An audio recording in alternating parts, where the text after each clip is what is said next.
Bonjour à toutes et à tous, et bienvenue dans notre émission. Aujourd'hui, on met le cap sur l'archipel des Comores. Là-bas, l'avenir de milliers d'étudiants est suspendu à un conflit qui paralyse sa seule université publique.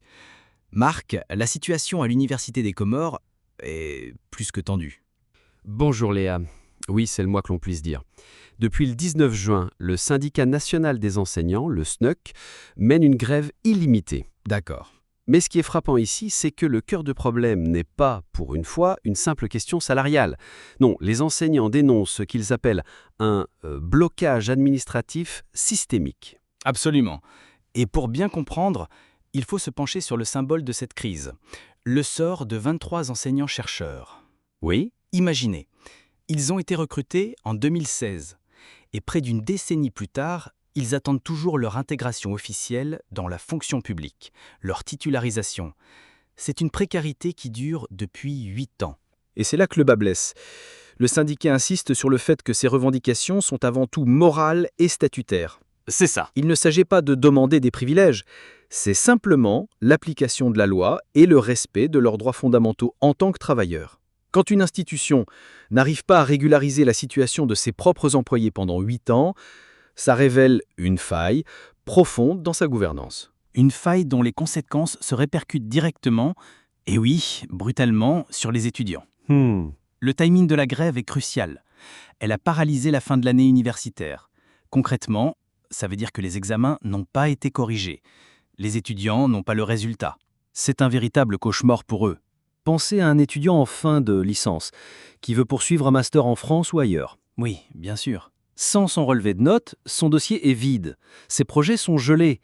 Et l'horloge tourne, les dettes limites d'inscription approchent. Waouh! Et eux, ils sont bloqués, otages d'une situation qui les dépasse complètement. La rentrée de septembre, prévue dans quelques semaines, elle est sérieusement compromise. Et le dialogue, il semble être dans une impasse.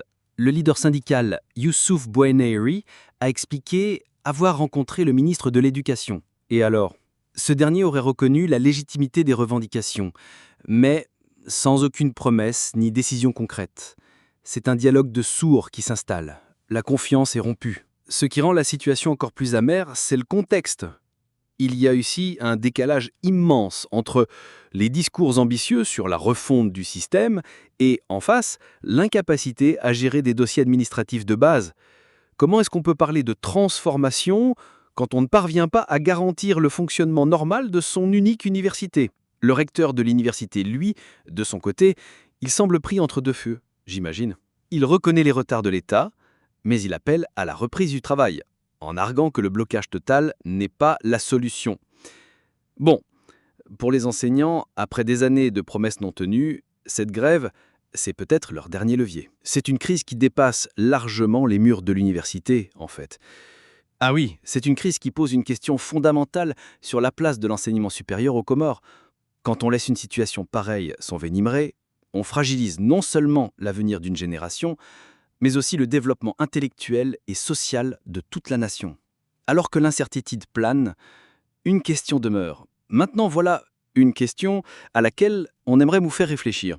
En dehors des revendications administratives et des batailles syndicales, quelle est la responsabilité collective, celle du gouvernement, mais aussi de la société civile, dans la protection de son institution éducative la plus vitale ?